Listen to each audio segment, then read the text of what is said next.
इस लेक्चर से हम लोग मॉड्यूल 4 स्टार्ट करने जा रहे हैं। पहले इस लेक्चर में हम लोग इंट्रोडक्शन देख लेते हैं कि मॉड्यूल 4 में हमें कौन कौन से टॉपिक कवर करने हैं, उनसे क्या क्या टॉपिक पूछे जाएंगे एग्जाम्स में मॉड्यूल 4 से। तो मॉड्यूल 4 में जो पहला टॉपिक है वो है डीसी मशीन।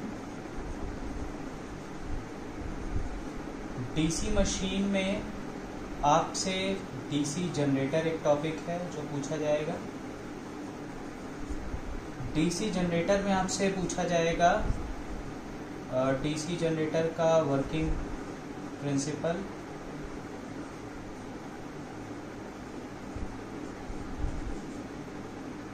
डीसी जनरेटर के ईएमएफ इक्वेशन का डेरिवेशन और इस पे based simple numericals, types of DC generator और इस पे based simple numericals and apart from that आपसे इसका एप्लीकेशन पूछा जाएगा, जो कि आपके पेपर के फर्स्ट पार्ट में जो 2 नंबर के क्वेश्चन आते हैं उनमें आपसे एप्लीकेशंस पूछे जा सकते हैं। तो ये तो बात हो गई डीसी जनरेटर की कि डीसी जनरेटर में आपसे कौन कौन से टॉपिक पूछे जाएंगे और किस टॉपिक पे आपसे न्यूमेरिकल पूछा जा सकता है। चलिए अब नेक्स्ट टॉपिक की तरफ बढ़ते हैं।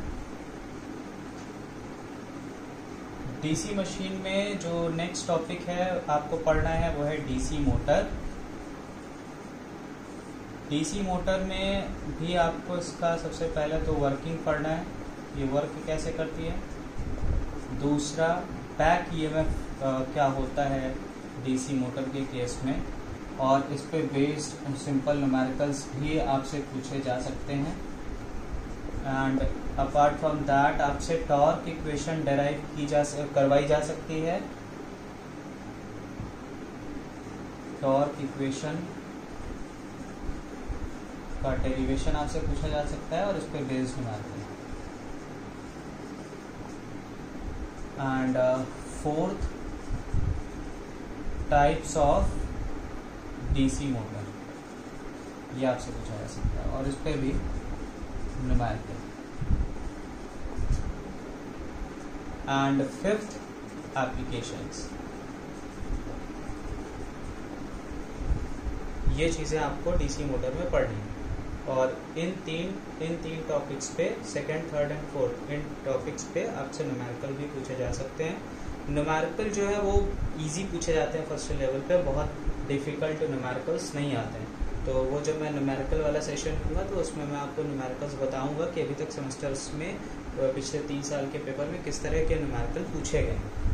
चलिए अब अगले टॉपिक पे मूव करते हैं। मॉड्यूल 4 का अगला पार्ट जो है वो है एसी मशीन। AC machines.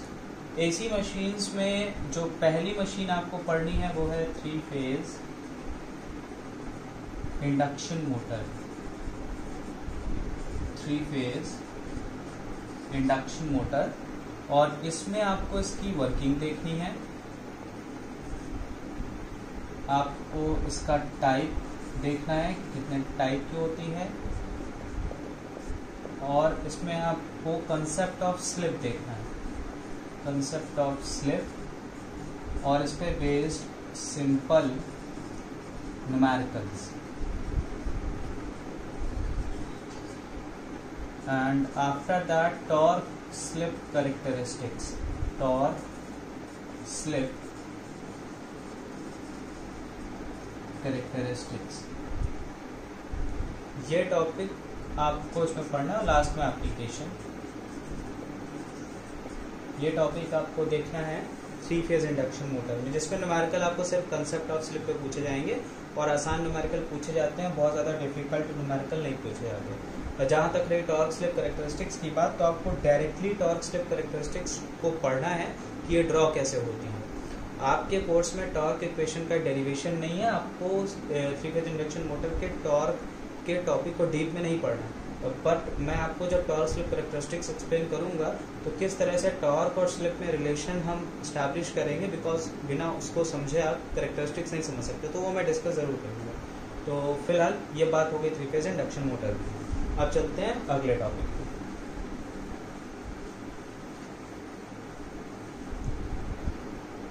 अगला टॉपिक आपको इसमें जो पढ़ना है वो है single phase induction motor. Single phase induction motor. Single phase induction motor में आपको देखना है कि ये सेल्फ स्टार्टिंग क्यों नहीं होगी, why it is not self starting. इसके बाद आपको इसमें देखना है double revolving field theory. Double revolving field theory जो कि बहुत इंपॉर्टेंट है, सेमेस्टर्स में पूछा गया है कई बार। इसके अलावा आपको इसमें देखना है टाइप्स और starting methods of single phase induction motor, ये आपको देखना है। तो ये टॉपिक आपको सिंगल फेज इंडक्शन मोटर में कवर करना है। यहाँ पर टाइप्स और स्टार्टिंग ये दोनों सेम चीज़ है, मतलब जो टाइप्स हैं सिंगल फेज इंडक्शन मोटर के वही स्टार्टिंग मेथड्स भी, तो दोनों में ये चीज़ कॉमन है। एग्जामिनेशन में कभी टाइप्स से क्वेश्चन बना लेता है कि how many types of induction motors are there, और इसको दूसरे तरह से पूछा जा सकता है right the starting method of single phase induction motor. तो दोनों के आंसर सेम हैं। जैसा कि हमने यहाँ पे कहीं भी ये चीज़ आपको मेंशन नहीं करी कि कोई न्यूमेरिकल आपको किसी टॉपिक पे देखना है, तो इस टॉपिक में यानी कि सिंगल फेज इंडक्शन मोटर में आपको कोई भी न्यूमेरिकल नहीं पूछा जाएगा। चलिए अब चलते हैं नेक्स्ट जो टॉपिक आपको यहाँ कवर करना है मॉड्यूल 4 में। तो अगला टॉपिक है synchronous machine. Synchronous machine. Synchronous machine में आपको बेसिकली इंट्रोडक्शन सिंक्रोनस मशीन का समझना है। इंट्रोडक्शन के बाद आपको समझना है सिंक्रोनस जेनरेटर, जिसमें आपको सिर्फ वर्किंग इसकी समझनी है, सिंपल कैसे वर्क करता है, यानी बेसिकली आपको इसका वर्किंग प्रिंसिपल देखना है, बस और कुछ ज़्यादा डिटेल में नहीं जाना, ठीक है। इसके बाद सिंक्रोनस मशीन में जो इम्पोर्टेंट टॉपिक है आपको देखना है वो है सिंक्रोनस मोटर। ये इम्पोर्टेंट है सेमेस्टर के पॉइंट ऑफ व्यू से। Synchronous motor. सिंक्रोनस मोटर में आपको क्या देखना है कि why it is not self starting, why it is not self starting. एक तो ये टॉपिक आपको देखना है सिंक्रोनस मोटर में। और सिंक्रोनस मोटर में दूसरा टॉपिक आपको ये देखना है कि ये वर्क कैसे करता है, यानी कि ये सेल्फ स्टार्ट कैसे होता है, इसका वर्किंग प्रिंसिपल आपको देखना है।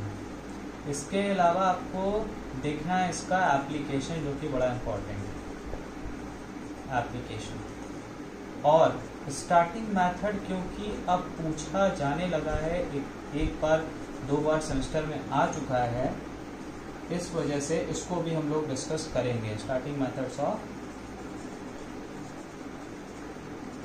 सिंक्रोनस मोटर, इसको भी हम लोग डिस्कस करेंगे। तो ये बात हो गई सिंक्रोनस मशीन की। अब इसमें भी आप लोग जैसा कि देख रहे होंगे कि किसी भी टॉपिक में मैंने मेंशन नहीं करा कि आपसे न्यूमेरिकल पूछा जाएगा, तो इसका सीधा सा मतलब है इस टॉपिक में भी न्यूमेरिकल नहीं होगा। तो ये एक ओवरव्यू हो गया मॉड्यूल 4 का, जिसमें आपको क्या क्या टॉपिक पढ़ने ये हमने डिस्कस किया। अगले लेक्चर से हम लोग स्टार्ट करेंगे मॉड्यूल 4 को पढ़ना, जिसमें कि सबसे पहला टॉपिक हमारा होगा डीसी मशीन।